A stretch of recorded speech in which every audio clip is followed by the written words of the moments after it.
Good morning, everybody. How we doing? Sammy, United People's TV. Today is the big one. It really is the biggest game of our season, isn't it? Lyon away. Kickoff what? Is it 8 p.m. tonight? Or is it one of those stupid early kickoffs that you sometimes get caught out by? Let me just check. I'm guessing it's 8 p.m. Should probably have looked at this before the game.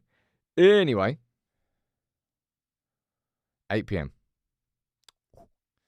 Bodo Glimt and Lazio's the early one. Right. I'm going to run through all the team news, the travelling team news. We'll speak about Kobbie Mainoo being back in the squad, the youngsters who were involved. Amorim speaks about Xerxes, speaks about other players too. We're also going to run through, well, those comments between Onana and Matic, Liam Delap's release clause, and you in the chat will fire in all your comments, and I'll try and answer as many of them as I possibly can. Good morning to everybody who's here. We've got Stephanie, Josh, Carl from the Mod Gang. Hopefully keeping it all civil down there. And you're there as well. Sometimes it's civil. Sometimes maybe not. No, I like it that way. Toby, good morning to you. Gifting 5 memberships. And can I say thank you to everybody for that live show yesterday? I really didn't plan it to go like it did. But it ended up just being like a 20, 30-minute Q&A. It was something a bit different. I quite enjoyed it, and I hope you did too. So big up to everyone who celebrated the 10-year anniversary with us. And you want a spare ticket for Lyon? Quickly get a flight over there. I definitely would have gone, but you all know me. I just don't trust myself when it comes to going to European away games anymore. Tony is saying the Onana Matic situation is a storm in a teacup. I'll speak about it. Nishant asking whether we can compete with Chelsea for Delap. I'll run through that. But good morning to Exotic Alpha. Very nice name. Vince Price, we've got Tony, we've got Matt James, we've got Rex, we've got Rofi, and we've got Teclon. Good morning to everybody. Jonas, thanks for the super chat, dude. Let's get into the show. And the first thing I want to say and talk about is Champions League last night, right? Sitting there watching Kvaratskhelia and Doué. Oh, my word. They're so good to watch. The pace, I think for me, it's the pace at which PSG do everything. That's not doesn't surprise me every time I watch them because they did it in the game before, but it's a thing that just it just makes it so attractive to watch. It is elite level footballers at elite level pace playing elite level football. Man, they were good to watch. And I think there's a lot of people getting angry about saying the robotic nature of kind of following on from, whose comments was it? Was it Gary Neville? Basically saying that because in the era that we are in now, it's all about the managers rather than the players and the systems and the tactics that they use. I understand that to a certain degree, but you know what's part of it? It's the jeopardy, right? Last night, it's the Champions League quarterfinals. It is a knockout tie. There is a game on the line. You have to turn up in that game. It's not like getting a point in the league and you can go out the next week and maybe get 3 points. It's a one-time thing. It is a one-time thing. And that jeopardy brings out elite-level performances from elite-level sportsmen. It's why the playoffs in the NBA are so much bigger. It has that big game energy. Big game energy brings out big game players. Lewandowski bagging 2 last night. Rafinha, man, he's got, I think I was looking this morning, he's got like 12 goals and 7 assists in like 10 Champions League appearances this season. It is nuts. It is nuts. But I enjoyed watching that last night. And Villa, very stupid of Villa, by the way, to concede that 3rd goal. Really, really. People talking down there, Inna saying you love watching Kvara, Ables saying he's incredible. Yeah, man. Takeoff, you're saying we could have signed Doué. Were we after him at any point? I can't remember if we were. Where was it that he was signed from? Was it Stade Rennes?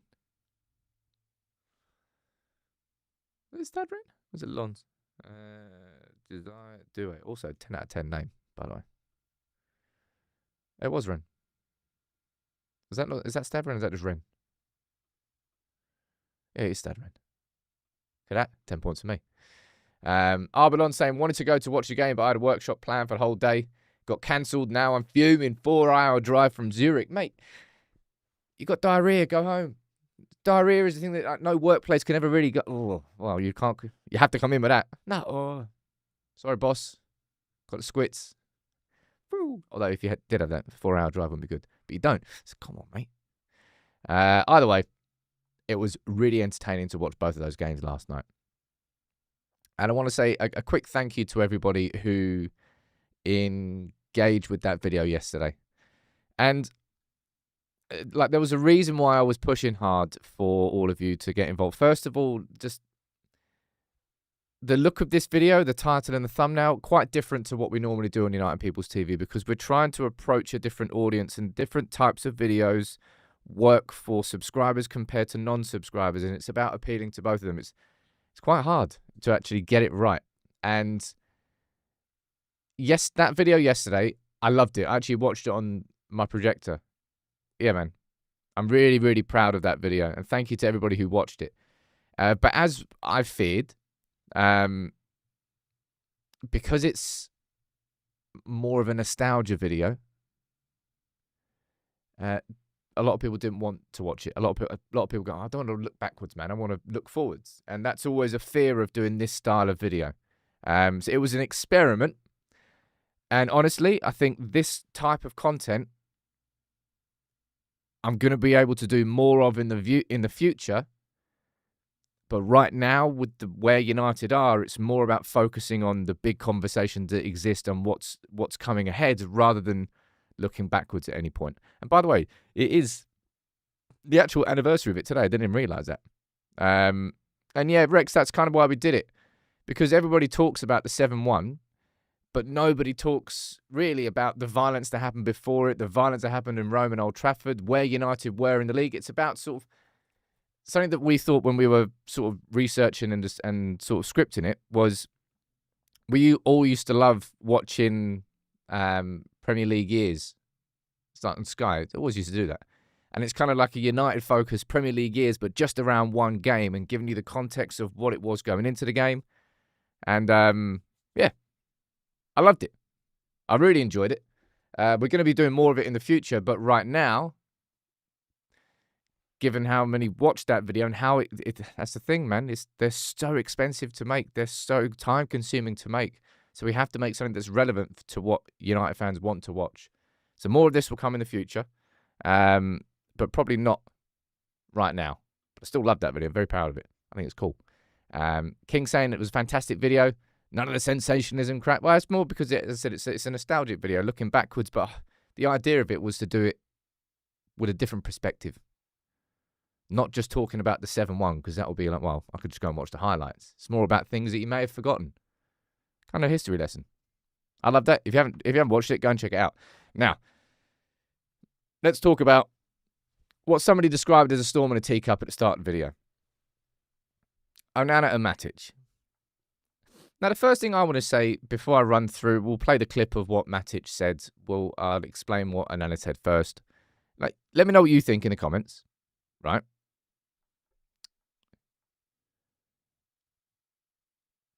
I think it would genuinely would be good to see more of this from players. I'm not saying 24/7, right?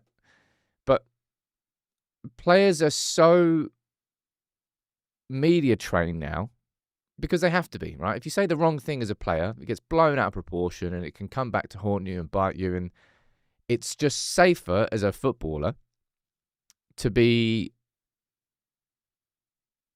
very square, straight down the middle, not say anything controversial, just boring, in fact. So to see a little bit of needle for a game, fine, I like that. Nothing wrong with that. But you know one thing I would say here, right? And this has confused me. I said in the pod this morning, I'll say it now. I do not understand why I am seeing any United fan supporting Matic and saying, oh yeah, well, Matic is right, isn't he?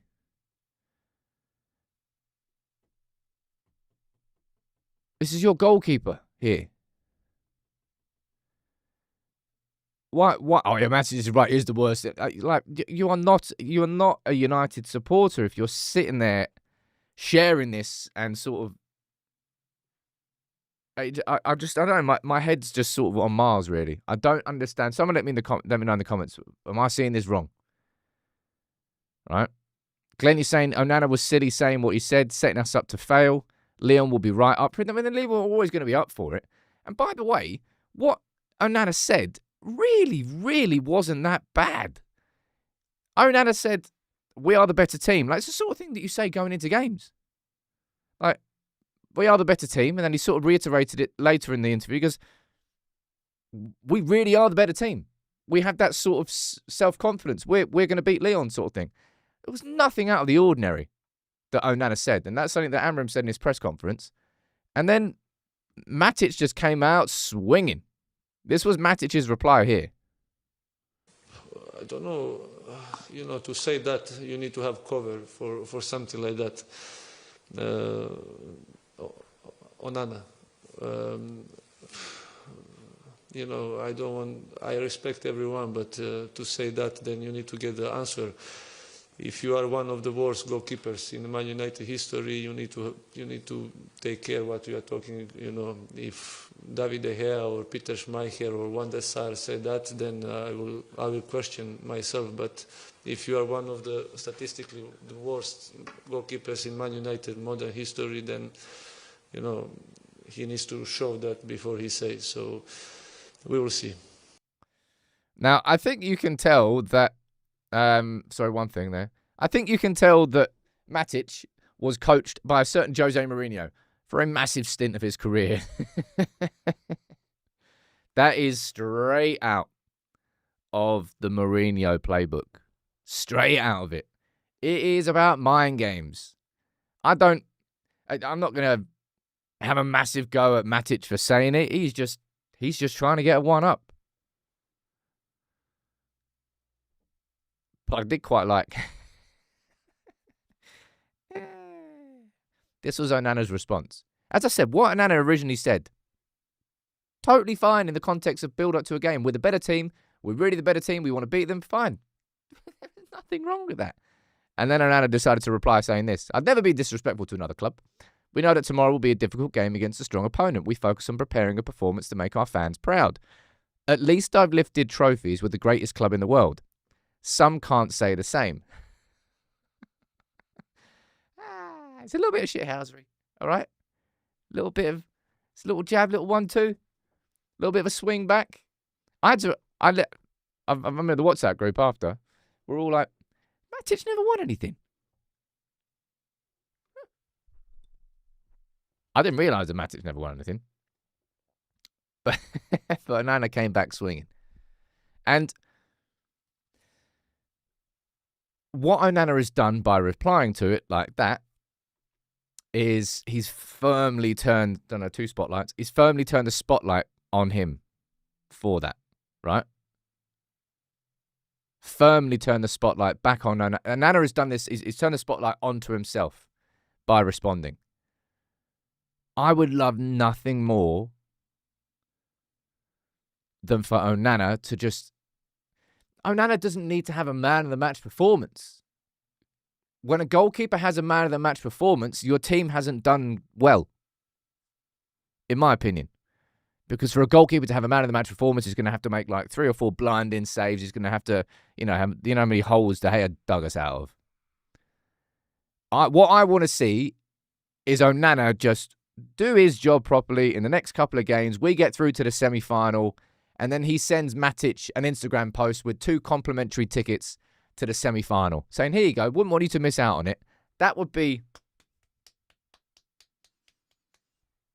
10 out of 10. But I'll say this again. Why am I seeing any United fan standing in the corner of Matic here? A player who doesn't play for our football club. Oh, yeah, Matic is right here. Yeah, Onana's shit. Yeah. Like, what are you doing? I don't know. I can't get my head around it. Someone needs to help me understand that point of view. I think it's because an opinion of some fans are so fixed, or they're so angry about the mistakes that Onana has made before that they literally can't support a player anymore. That they're watching United as a fan, and in spite of somebody still being a United player, like you're so one-track minded in that he's crap. There's nothing he could do that I don't know. Man, I wish that Onana's performances were as good as his self-belief. He's certainly got self-belief. Onana needs to stop talking. Like I said, what Onana said was fine. What Onana said was fine. Can I do a video on Ray and Cherky? No, I'm not going to do a video on Lyon we're playing tonight. Maybe after. Like I was saying, I don't stand with Matic, but I did enjoy his comments. Hey, look, either way, I'm all for it, all right? I'd love to see a little bit more beef, man. A little bit more beef. And I think that's a fair point, saying it's because it's embarrassing. We're crap right now. We have no right to be throwing shade at anyone. Let me just pull these up, right? Onana, we are better than Lyon.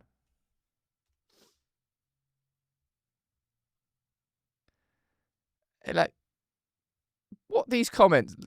Just read through these comments. They are so just kind of normal. The first thing he said about Lyon, it's a very good team. We know some of them, but I don't think we have to focus on them. It's more about us and what we're going to do. I think we are better than them. We just have to go there and show who we are. If we go there with a winning mentality and we stay focused, we stay compact and together, and we follow the game plan, we will be winning the game. It is not, of course, it is not going to be easy, but I think we are way better than them. We all know the importance of the game. We will go there with a winning mentality. It's not our best season, but we still have something to win, and we will go for it.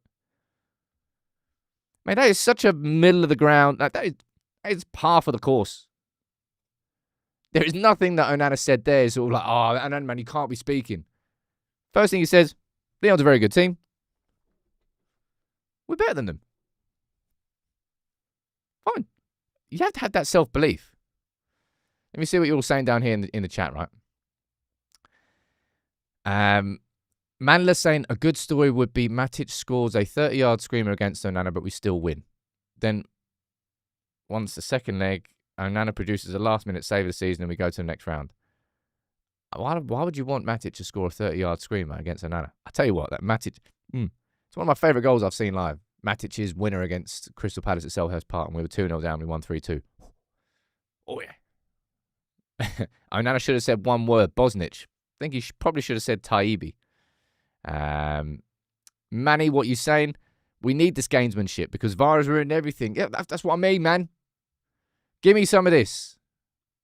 I want to hear United fans talking about Phil Foden's mum.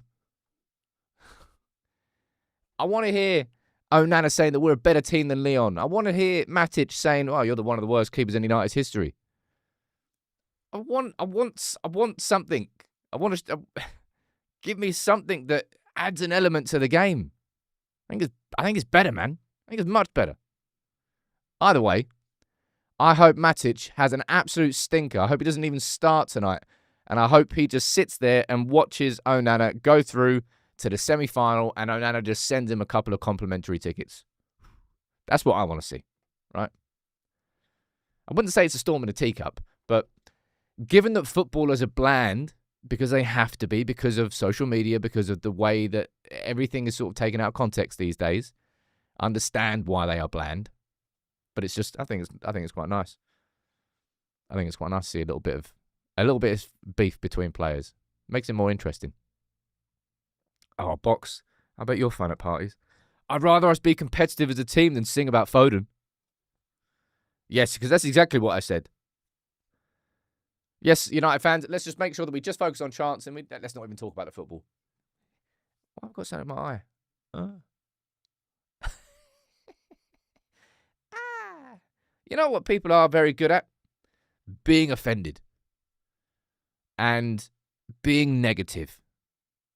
I'm telling you, it feels like it's like the natural position of most humans these days. I don't know who it is. There's two people who I've got muted on Twitter. And it's really quite fun. It doesn't matter what I say. Like it can be absolutely anything. Doesn't matter what I say. They'll find a way into that point of view that's negative. You know that there's like a a tweet that always kind of pops up on my timeline once in a while, and it's sort of like someone saying, like, I don't know, I love eggs for breakfast, and then the reply is like, what do you mean you hate waffles? And it's like, it's got absolutely nothing to do with what I said, but somehow you're trying to switch the conversation into that direction. I'm like, dude, how? Like piss off. It's not about the world going soft. I'm just telling you, people love any hint of controversy, any hint of argument, any hint of, I know you said this, but you didn't say this. Oh, okay, well, that's not what I said. That's not the conversation. No, but I don't care. I want to try and take the conversation elsewhere. Either way, hope Matic has an absolute stinker. I hope Onana has a blinder. And I tell you what, Onana, you've put the pressure on yourself. All right? You've put the pressure on yourself now. No one else has done that. And good luck. All right? And I mean that not in a sarcastic way. I just genuinely mean good luck. Manny is saying football's tribal. Get back to our roots and drop the political stuff. I'm not talking about political softness, but football is tribal. You should try and get, if you call it marginal gains, if you want to go Dave Brailsford, like, get one up. Use the atmosphere. Get into a player's head. It might make that player play crap. And if that player plays crap, your team might have a better chance of winning. Fine. I mean, don't be a dick about it. But having a go at someone's mum, it's just funny. It's just funny. Obviously within reason, all right? Anyway, let's move on to the next conversation. I'm sure this is going to be a very, what do you describe this as? Very fruity conversation. Liam Delap, all right? We've had conversations about Liam Delap on the channel. I've sort of made it clear that I would love United to be able to afford an experienced striker this summer. I just look at all the positions that we need and the issues that we've had, etc., etc., etc. I would love a seasoned, proven, experienced goal scorer to come into this team that I can have confidence in saying next season in all competitions, he's going to get 20 goals. That's what I would love. And they're very expensive, right? Now, Liam Delap is a player who is on United's list. Brooklyn, I wouldn't like, you're saying another young striker is the last thing that we need right now.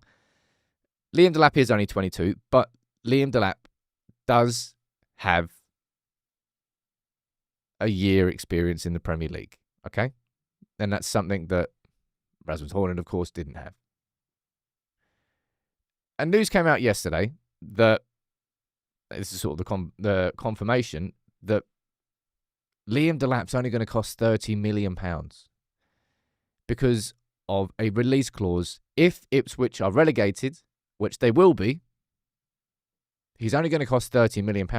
Ipswich have absolutely stuffed themselves with that deal. If I remember correctly, I think they signed Liam Delap last summer for 15 million and something else. Maybe 15 million plus add-ons. I don't quite know what the add-ons went to.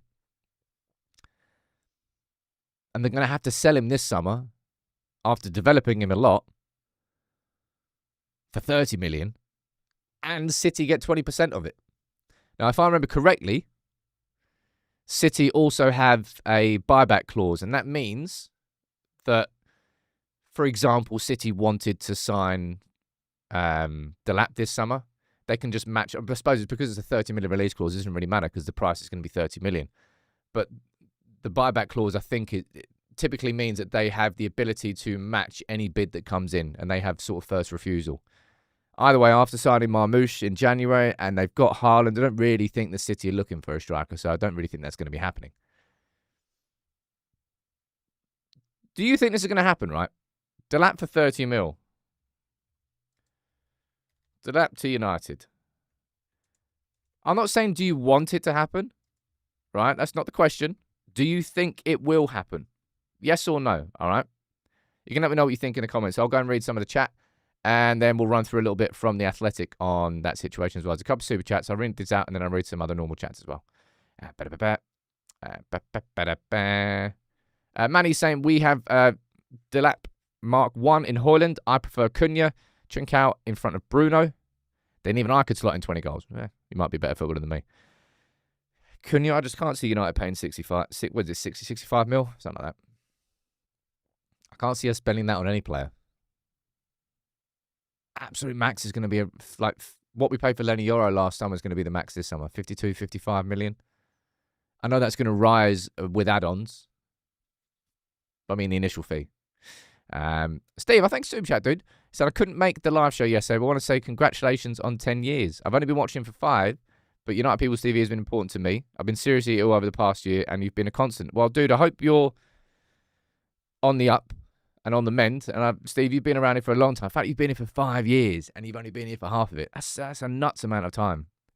I can't wait until United are good again, people. We were having a little bit of a joke, me and the team. They were going to do a compilation of times in videos when I said, when United are good again, just over the years, because I've been saying it for so long. Because it's felt like, this could be it. That's the false dawns, man, the false dawns. I'm hoping that next season, I'm excited for the summer. It really does feel, it's the optimism in me that always gets ruined, but it does genuinely feel like a clear out's actually coming this summer after all the brutal cuts that have happened, man. And some of them have been brutal. And the redundancies. I would just be amazed if we just went through a summer and plodded along and just players who are passengers are just left on the sidelines and United don't do anything. It doesn't match up. Let's see, though. Sean, thank you for gifting 10 memberships there. Carl, you're saying, who's got? Ruben, you got one. Slim Jim, David, Ryan Manata, Joseph, you got one. Mickey, you got one. Carl, you're asking, do you think it's dependent on Champions League, whether we go for Delap or not? At that price, I'm unsure. I'm really unsure about that price. And if there was a Sam bloopers reel, I mean, that would be quite funny, to be fair, because it'll be a long-ass reel. Is Cunha involved in a disciplinary case? Well, what did he do? Did he punch a steward? I can't remember what he did. And then he got a red card and he's definitely got a hothead. Tony's saying it makes the most financial sense. I've clicked yes, but I meant no. Now, something that's said about Delap is, well, Jason Wilcox was technical director of City's academy when Delap was signed, so that gives United an advantage. And then you go and read this about Chelsea. So, Chelsea's co-director, well, no, Joe Shields was City's co-director of recruitment when Delap was signed, and Delap was then coached by Enzo Maresca, who was Pep Guardiola's assistant manager. So they've got a way in with him as well.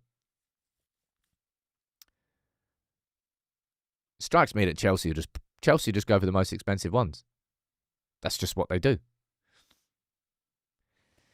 Let me read some more of your chat. Aaron saying it's not a striker. We need better 10s to service the striker. It's not happening. Watch Garnacho doesn't feed the striker. I completely agree with you, Aaron. I'm not saying that United not having a striker isn't a problem. I think both of those problems exist at the same time. United need a striker and we need a number 10. We need a Morgan Rogers. That's the profile I'm looking for this summer in the number 10. Somebody who is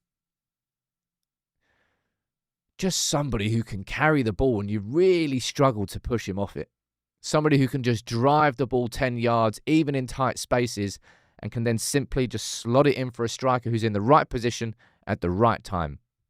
Cunha does tick that box, by the way, but it's extremely expensive. Rodgers would be even more expensive. Joe Linton, style player. That's the player I want. I don't know who that is.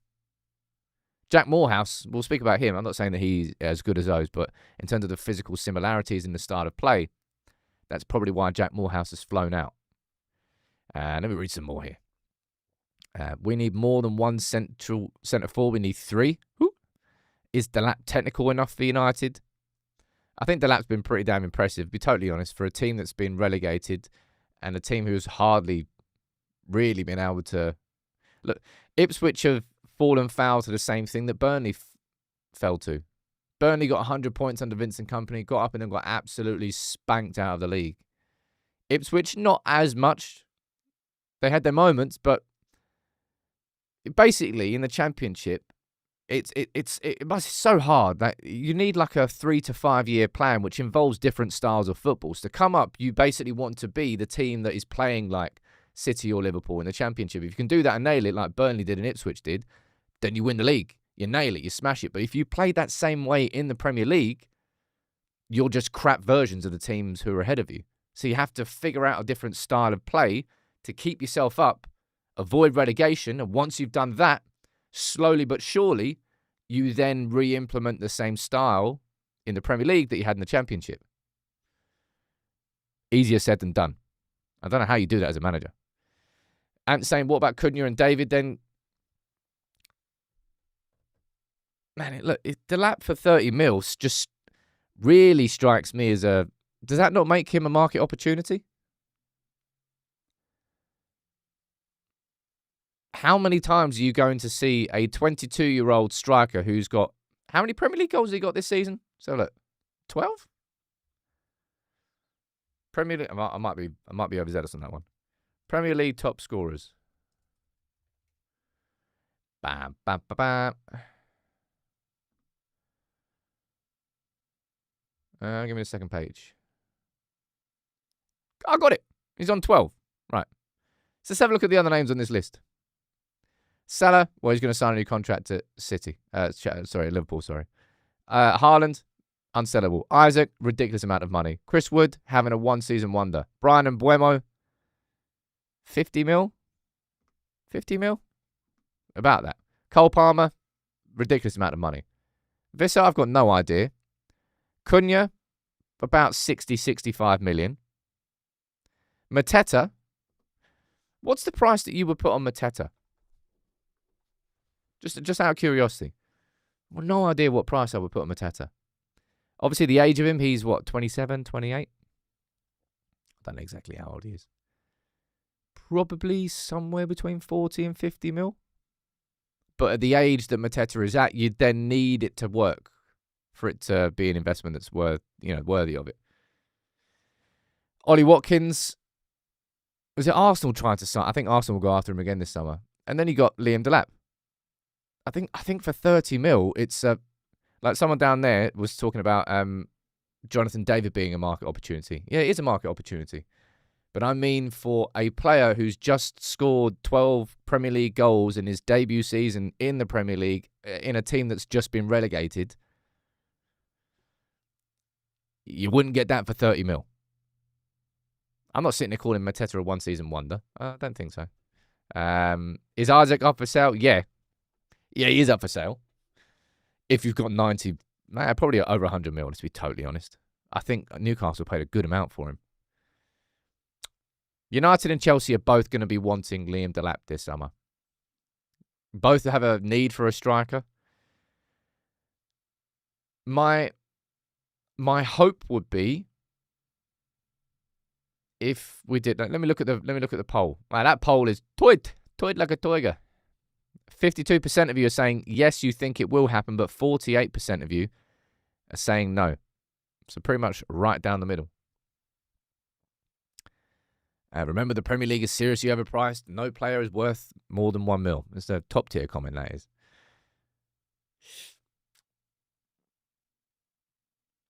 At that price, I'm not annoyed if United... I wouldn't be annoyed if United signed Liam Delap. It wouldn't be the striker who's top of my list. I don't think he'd be the striker that's top of any United fans' list. But truth be told, we know that our budgets. If we were to sign Liam Delap, I hope it would be one of at least 2 attacking signings, and ideally 3. Maybe if you look at that, type yes or no in the comments. Just a random thing here, random idea. Yes or no? Would you be happy if United this summer signed Liam Delap, Matheus Cunha, and Jonathan David? What do you think? Yes or no? Would that be enough, you think, to bring more to United's attack compared to what we had this season? Liam Delap's like an out-and-out striker. Cunha, he can play centre forward if he wanted to, but he's one of the number 10s. and Jonathan David can pretty much play across all three positions. I'll be interested to know what you're saying down here in the comments. Okay. Quite a few of you are saying yes. You've got Sean, Raws, you've got Gaminda, Faisal, Phil, Caleb Block. You're all saying yes, but Takeoff, you're saying no. Jonathan, you're saying no. Imran, Rerun, Alvin, Steve-O. I'd say you're probably looking at like 60-40 maybe. Maybe a 60-40. I mean, it's not really going to be hard to improve United's attack this summer. Let's be totally honest. But whether you sign the right strikers and attackers remains to be seen. I don't know, we've got loads to talk about in this show. I digress. Let's move on to the game tonight. Someone saying Gyökeres down there. I'm sure you understand it before you type that comment in, but the only time that Gyökeres or Osimhen are even conversations that you have are if we win the Europa League. And Jonathan, you're saying Gonçalves, of course, from Sporting, or Xavi Simons and Sesko. Dude, Simons is going to be like, I swear Leipzig paid like 55 mil last summer for him. They're going to want like north of 80. It's done. It's not happening. Sesko, we already know that his release score is going to be somewhere between 70 and 80. It's not happening. Sesko would literally be more expensive than Osimhen and Gyökeres. And if you give me those three choices, no way I'm choosing. There's no way I would want United to spend 20 more million on Sesko compared to Gyökeres or Osimhen. Nuts. It's never going to happen. Anyway, the game tonight. Yes, a big one. Let me have a look quickly down here and get the poll in. Result tonight. Right? Lyon win, draw, or United win. And make sure you stick around for the end of the show, by the way, because we have got a cracking giveaway that I'm going to be announcing. This is some big news, right? You've got Ahmad, who is back in individual training. That's him there with the ball at his feet. So he's kicking ball. And that's him there running on one of the... It's not like anti-gravity treadmill, but it's... Man, imagine you had this sort of equipment when you have your own rehab. I suppose it's... they are elite level sportsmen, Sam. You're not going to have access to that. Yeah, I understand that. But that would have been great in my rehab, I tell you that. It reduces the amount of weight that you're putting on your ankle, so you can jog and put like 10% of your body weight on your ankle and then progressively get towards 100%. So Ahmad is back at least running inside that treadmill, and it's good to see. We don't know exactly when he's going to be back, but that's nice. Now, this is the travelling team for tonight. Aren't really any surprises in there, and there's some good news. You've got Kobe, who's flown out, and you've got some young players. You've got Harry Amas, you've got Jaden Camerson, Godwill Kakonki, and Jack Morehouse. 3 defenders and an attacker. Pepin, you're saying that Lyon's going to win. Soko, you're going, United are going to win 3-1. We need a 2-0 win tonight. 2-0 win tonight. Fat chance. Be nice, though. In terms of injuries, you've got Delict and Collier, who are both missing. Collier one's kind of gone a bit under the radar. He's had a pretty frustrating season, isn't he? Considering this is his first season breakthrough. Collier's been missing 3 different occasions with injuries. He had one quite big one. Yeah, it's just unfortunate for him. But a player who's back and with the squad, and he's got the trim. Cobby. Sam, what happened to your bet that Kakonki would debut? He still might. It feels like Kakonki was there with the squad when Amorim first came in. And obviously impressed, but not to the point where he's got his debut. Amas has made his debut ahead of him. Chido has made his debut ahead of him. And let's see what happens with Jack Morehouse. Not sure whether he will. But this is something that Amorim said about Cobby, and I don't think there's any United fan will disagree with it. And it's a level-headed opinion on kind of where Cobby is right now. And he said, with Cobby, we see a lot of talent. And the way I see it, I see some things that he needs to improve. The pace during the game, in the build-up, he needs to improve, but near the box, he's really good. I see Mainu not as a full player in this moment. That's because he's 19, and I think it's a very fair reflection of where Kobbie is at this time. Where he's most naturally gifted is in and around the edge of the box. That's where you kind of don't really have to train Kobbie. That's where it's instinctive with him. I'll tell you one thing, he certainly looks like he's put on a bit of bulk in a good way. And it's that delicate balance, isn't it, as a footballer? Like, you have the bulk so you can hold players off, but not go too big that you can't move, that it sort of restricts your movement. I think Amorim's a perfect coach for someone like Kobbie. I think I think his long-term future is in the number 10 role. Well, certainly in this Amorim system. Amorim was explaining that, he can play as a number 6. When you've got 3 centre-backs playing behind him, there's a little bit more. Kobbie could technically play there. But for me, Kobbie's future lies closer to the opposition's box. Get that all-purpose midfielder behind him to do that central midfield role. That role just requires a lot more running. The number 10 role naturally requires more technical capability. Someone's saying he's too slow for the 10 role. Oh, he's too slow for this. He's too slow for that. You need far more running ability as a deeper central midfielder than you do as a number 10. Number 10 is a far more technical position. Tight spaces, not much room for manoeuvre, quick thinking, delicate passes. Those finesse moments, those flair moments, they can exist far more in the number 10 role than they can deeper as a midfielder. That's where I want to see him play. I don't think we'll actually see him tonight, if I'm being totally honest. Andy's saying we already have a slow technical number 10 in Xerxes. I think that would be unfair to say that Mainu's got the same sort of pace as Xerxes. But I'll tell you what, Xerxes got sharper and better the more that he's played. Something that Amorim was speaking about as well. He was speaking here about just why United better in the Europa League was what he was questioned on. And he's just focusing on the pace of the game. And I don't think that tells a full story. Because as much as it's the pace of the game, I think it goes back to jeopardy again. If you look at United this season, our best performances have come, in the league anyway, our best performances have come when we're up against it, when we're underdogs, when there's pressure on us, not to perform as the dominant team, but, oh, yeah, well, you're crap, you're just going to get steamrolled. Oh, okay, well, I'll prove you wrong. In that environment, United have been good in the league this year. And in Europe,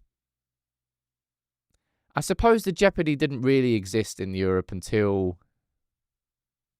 I mean, it kind of did, because we were crap in the first 3 or 4. I know that we didn't lose under Erik ten Hag, but we drew, 3 games? Something like that.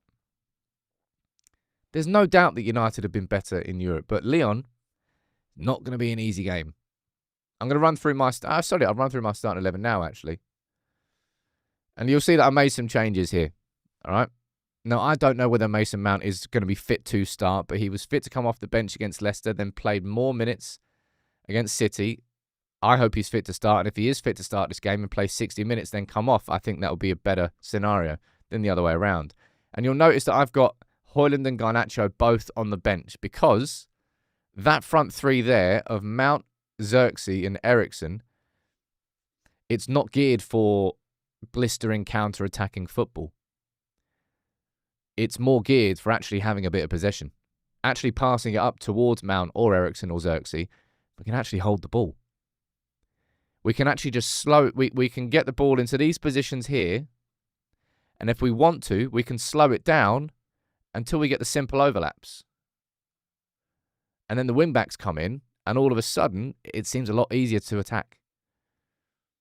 That's what I would like to see.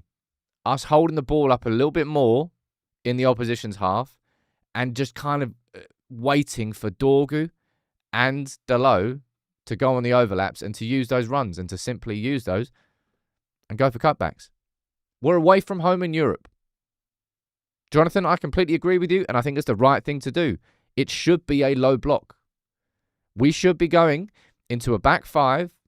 It's away from home in Europe. It's different because there's not away goal rules anymore. Someone's saying you put Xerxes over Eriksen. I'm putting Xerxes up front because I want him there as sort of like the false nine. Casemiro and Bruno. I think Casemiro definitely starts this game. I would just start Casemiro in the European games, if I'm honest. Let Ugarte play the league. Keep Casemiro fit for the Europa League. Even in Fergie's best times, away from home in games which were going to be tough, he would set up in a 5-4-1. That was very typical of United. I think we should do the same here. And that's why I've just gone for more possession, heavy footballers in Mount and Eriksen than counter-attacking footballers in Garnacho. Yep, and I completely agree. If we played tonight how we played against City, got a really good chance. And of course, Ryan Cherky is going to be the danger man. But if it's not Eriksen and Mount there, it could well be that Xerxes plays and Højlund starts, and then Garnacho can come off the bench. Because typically, as we all know full well, this season Garnacho has been more impactful from the bench. What else got down here? Yeah. It's not going to be easy. Absolutely not going to be easy tonight. If you look at that department, it's quite... Look, Lyon, they're faster, they're stronger, they're bigger than Sociedad. They're in a good run of form. They're 4 points off second in the French league. They've won 5 out of their last 6 games, something like that. They've got Tolisso, they've got Lacazette, they've got Cherky. Also got Maitland-Niles, a bit random. Takeoff saying we just need to play our game and our game plan and not theirs. What Onana said. Got to close down the space around Cherky in their midfield. That team does it. Yeah, well, if United just do this, and I said this in my match reaction to the City game. Right, there was a lot of angry people, right? But I said next season, right? Amorim has made it abundantly clear, okay, how he doesn't want his team to feel more comfortable in a low block. Now, in some ways, he must be kind of bored of saying it now. He's made it clear as day that that's not my aim with this United team, right? Now, this season, people have been getting frustrated that they've seen United setting up too often in a low block. But I tell you what, and I use the examples of Anfield, performance at the Etihad, and at the Emirates, with down to 10 men, like how actually United have been pretty good at shutting teams out when they want to. Now, this season, it's seen as, United are doing this too often. We're a low block team. It's boring. But next season, if we're all of a sudden more dominant in a lot of games, and then we have the ability to whip this out in certain situations, it's going to be seen as a real asset. That's a plan B right there. You're looking at a plan B. It's the worst thing about Ten Hag. There was never a plan B. This is the plan B, right? It's just that it's being used as more of a plan A this season because we can't bloody do plan A. Plan A is to dominate, be on the front foot. Plan B, if you need to, sit deep and in shape and hit on the counter-attack. And we've done that quite a few times pretty well this season. We just haven't done plan A properly. Get a good summer in, start to do more of plan A, and then use this in certain situations in games. Very simple. Look at the pinned comment. Look in the description as well. There's a form. You just fill it out. All you got to do is predict the score of the game, leave your details, all right? The first name, last name, date of birth. Make sure you're over 18 and you're from the UK. Your Instagram handle so that we can contact you. And you've got to make sure that you have a Betano account and you sign up there. If you're already an existing customer, you don't need to make a new one, but you need to be a Betano customer as well. It's a cracking giveaway for the second leg. So make sure you follow the link in the description or the pinned comment. More as well. Well, we'll find out, I suppose. But it does have real big game energy tonight, man. It does. My prediction is 1-1, and I would love to be wrong. I would love for United to win. If I go down here, look at the poll as we wrap up, 600 votes are in, and 68% of you are saying United win. Only 8% of you are saying Lyon win. I like that. I hope we can get a result. It's going to be a tasty atmosphere. It's going to be a tasty occasion. United in these environments, whether it's, I'll go back to them saying again, Anfield, Etihad, games where United were expected to be spanked, Arsenal down to 10 men, in these quite hostile environments, United have played quite collectively well as a team. Famous last words and all that. I'm going to, my lunchtime video, I'm going to give a little bit more of my opinion on the Matic and Onana stuff. Because, as I said, I want to see more of it. I'm nervous today, Brian. Exactly. But it's good nervous. You want to be nervous. That's that big game energy. All right. Big up to everyone for getting involved as always. Please do drop a like on the video. And make sure you subscribe if you're new. I'll be here at lunchtime. I'll be here after the game later. And, of course, I'll be here tomorrow morning, live and direct at 10. All right? Take it easy now. Take it easy now? Or just take it easy. One of the two.